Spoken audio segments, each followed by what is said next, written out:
ഞാൻ നിങ്ങളെ ട്രാൻസ്പോർട്ടിൻ്റെ ഇതിന് വേണ്ടിയിട്ട് ഞങ്ങളൊരു പുതിയ വേർഷൻ ഇറക്കിയിട്ടുണ്ട്. അപ്പോൾ അതിൻ്റെ ഒരു വീഡിയോ അയച്ചു തരാനാണ്. സമയം പോലെ ഒന്ന് കണ്ടു നോക്കിയാൽ മതി. ലോഗിൻ ചെയ്ത് നമ്മൾ സോഫ്റ്റ്വെയറിൻ്റെ ഉള്ളിലേക്ക് വന്നു കഴിയുമ്പോൾ നമുക്കിതുപോലത്തെ ഒരു ഡാഷ്ബോർഡാണ്.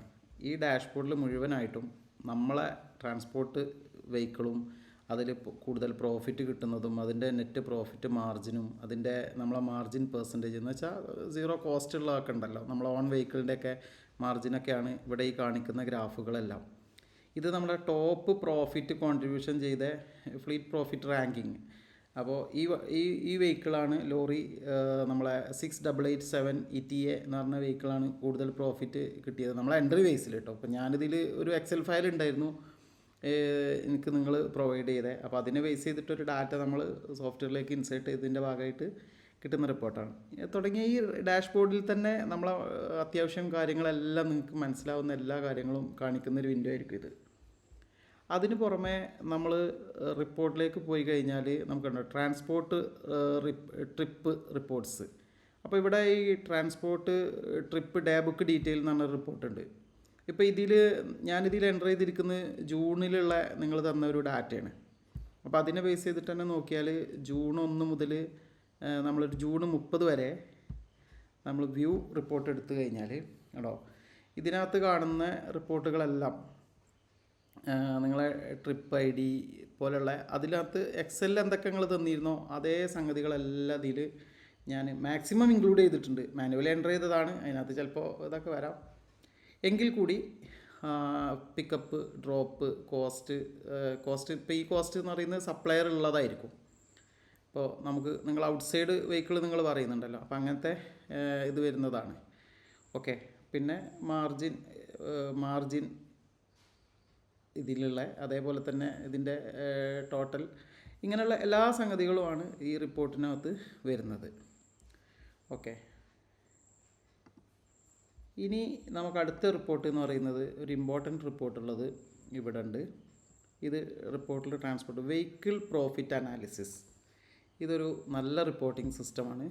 നിങ്ങൾക്ക് അത്യാവശ്യം ഒരു വണ്ടീനെ കുറിച്ചിട്ടുള്ള എല്ലാ ഡീറ്റെയിൽസും ഇതിൻ്റെ ഉള്ളിലുണ്ട്. ഇത് നമുക്ക് ജൂണിൻ്റെ 1 മുതൽ ജൂൺ 30 വരെ എടുത്താൽ നമുക്കൊരു നല്ല ഔട്ട്ലൈൻ കിട്ടും. അതിങ്ങനെയാണ് വരുന്നത് കേട്ടോ. ഇപ്പോൾ ഇതിലെന്തൊക്കെയുണ്ട്, വെഹിക്കിളുണ്ട്, ട്രിപ്പ്. ഇപ്പോൾ ഇതിലിപ്പോൾ നമുക്ക് ടോപ്പ് പ്രോഫിറ്റ് തന്ന വെഹിക്കിൾ നമ്മൾ ആ ഡാഷ്ബോർഡിലുള്ള പറഞ്ഞ പോലെ തന്നെ ഈ വെഹിക്കിളാണ് നമുക്ക് ഏറ്റവും ടോപ്പ് പ്രോഫിറ്റ് തന്നിട്ടുള്ളത്. 7 ട്രിപ്പാണ് കാണിക്കുന്നത് പ്രകാരം. ഇതിന് കോസ്റ്റ് ഇല്ല, കാരണം ഇത് നിങ്ങളെ വെഹിക്കിളാണ്. മാത്രമല്ല ഇതിന് എക്സ്പെൻസും എൻ്റർ ചെയ്ത് കാണുന്നില്ല. അതുകൊണ്ടാണ് ഇത് ഏറ്റവും കൂടുതൽ പ്രോഫിറ്റായിട്ട് ഇതിനെ കാണാനുള്ള കാരണം. ഇപ്പോൾ രണ്ടാമത്തെ വെഹിക്കിൾ നോക്കുകയാണെന്നുണ്ടെങ്കിൽ ആ വെഹിക്കിളിന് നമുക്ക് മൊത്തം കിട്ടിയിരിക്കുന്നത് ഇത്രയാണ്. 29 ട്രിപ്പിൽ നിന്നും മൊത്തം കിട്ടിയിരിക്കുന്നത് 19,000 ആണ് അതിൻ്റെ റെൻറ്റ് കിട്ടിയിരിക്കുന്നതായിട്ട്. ഇപ്പോൾ ഞാൻ എൻ്റർ ചെയ്തത് പ്രകാരം കേട്ടോ. പക്ഷേ അതിന് ഉള്ളിൽ തന്നെ നമുക്ക് 9,443 ടോട്ടൽ എക്സ്പെൻസ് വന്നിട്ടുണ്ട്. ഇപ്പോൾ ഫ്യൂവല്, മറ്റുള്ള വണ്ടീൻ്റെ മെയിൻ്റനൻസ് കാര്യങ്ങളെല്ലാം ഉണ്ട്. ഇനി ഇതിൻ്റെ മാർജിൻ, ഈ വെഹിക്കിൾ കൊണ്ട് നമുക്ക് കിട്ടിയ പ്രോഫിറ്റ് എന്ന് പറയുന്നത് ജൂണിലുള്ള പ്രോഫിറ്റ് എന്ന് പറയുന്നത് 9,556.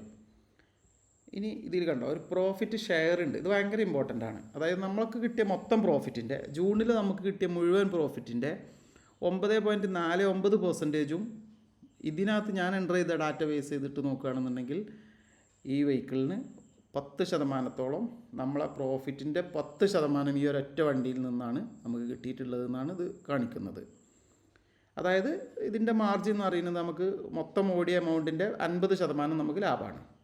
ഇനി ഇതിലേക്ക് വന്ന ഈ എക്സ്പെൻസ്, ഇപ്പോൾ വെഹിക്കിൾ എക്സ്പെൻസ് പറഞ്ഞ് 9,443 ഉണ്ടല്ലോ, അത് എന്തൊക്കെയാണെന്ന് അറിയണമെങ്കിൽ നിങ്ങൾക്ക് ഈ ഷോ ഡീറ്റെയിൽസ് നമ്മൾ ക്ലിക്ക് ചെയ്താൽ അപ്പോൾ നിങ്ങൾക്ക് വണ്ടീൻ്റെ വെഹിക്കിളിൻ്റെ എക്സ്പെൻസ് എൻ്റർ ചെയ്യാൻ മാത്രമായിട്ടൊരു വിൻഡോ ചെയ്തിട്ടുണ്ട്. അപ്പോൾ അത് ബേസ് ചെയ്തിട്ട് ഞാൻ എൻ്റർ ചെയ്ത എക്സ്പെൻസുകളാണ്. അങ്ങനെ നോക്കുമ്പോൾ നമ്മൾ കണ്ടോ ഷോ ഡീറ്റെയിൽ ക്ലിക്ക് ചെയ്ത് കഴിഞ്ഞാൽ ഈ വെഹിക്കിളിന് വന്ന അതാത് ദിവസങ്ങളിൽ വന്ന എല്ലാ ഇതും ഇതിനകത്തുണ്ട്. നിങ്ങളെ എക്സ്പെൻസുകളൊക്കെ ഇവിടെ ഉണ്ട്. ഇത് ഇങ്ങോട്ട് നീക്കിക്കഴിഞ്ഞാൽ അതിൽ നിങ്ങളെ എക്സലിൽ തന്ന കുറച്ച് ഡാറ്റ ബേസ് ചെയ്തിട്ട് ഞങ്ങളിവിടെ ചെറിയ സ്റ്റാഫിനെ കൊണ്ട് എൻ്റർ ചെയ്യിപ്പിച്ചതാണ്.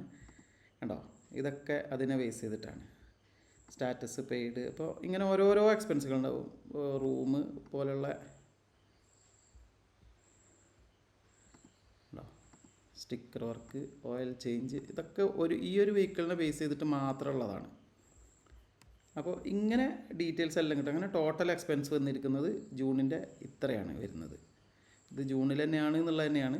ഓക്കെ, അപ്പോൾ ഇതാണ് ഈ ഒരു ഇതിൽ നിന്നിപ്പോൾ ഞങ്ങൾ പുതുതായിട്ട് ഞങ്ങൾ ചെയ്ത റിപ്പോർട്ട്. അപ്പോൾ ഈ ഒരു റിപ്പോർട്ട് ഭയങ്കര ഇമ്പോർട്ടൻ്റ് ആണ്. ഇപ്പോൾ നമുക്ക് അതുകൊണ്ട് തന്നെ നിങ്ങൾക്ക് ഇപ്പോൾ ഏറ്റവും പെർഫോമൻസ് കുറഞ്ഞ ലാഭമല്ലാത്ത വണ്ടികൾ ഇതിൽ നിന്ന് കാണാൻ പറ്റും. ഇപ്പോൾ 2 ട്രിപ്പ് ഓടിയിട്ടുണ്ട്, 2200. പക്ഷേ ആ വെഹിക്കിളിന് എക്സ്പെൻസ് വന്നിട്ടുണ്ട് കൂടുതലായിട്ട്. അതുകൊണ്ട് തന്നെ ഇത് നഷ്ടമാണ്. എന്ന് വെച്ചാൽ ക്ലിക്ക് ചെയ്ത് കഴിഞ്ഞാൽ തന്നെ അറിയാൻ പറ്റും എന്തൊക്കെ എക്സ്പെൻസാണ് അതിന് വന്നിരിക്കുന്നത്. ഡ്രൈവർ അലവൻസ്, സാലറി, ഇതെല്ലാം കൊടുത്തു കഴിഞ്ഞപ്പോൾ ഈ വണ്ടിൻ്റെ ഒരു പ്രോഫിറ്റ് എന്നുള്ള രീതിയിൽ ഞാൻ എൻ്റർ ചെയ്ത ഡാറ്റ ബേസ് ചെയ്തിട്ട്, എപ്പോഴും പറയാണ് ഡാറ്റ ആക്യുറസി എത്രത്തോളം, കാരണം നിങ്ങൾ തന്നൊരു എക്സലിനെ ബേസ് ചെയ്തിട്ട് നമ്മൾ എൻ്റർ ചെയ്തതാണ്. അപ്പോൾ ഈ റിപ്പോർട്ടുകളൊന്നും നിങ്ങൾക്ക് ഇൻട്രൊഡ്യൂസ് ചെയ്യാൻ എഴുതിയിട്ടാണ്. ഒന്ന് വീഡിയോ ടൈം ആവുന്ന സമയത്തൊന്ന് കണ്ടു നോക്കുക. അപ്പോൾ ഓക്കെ.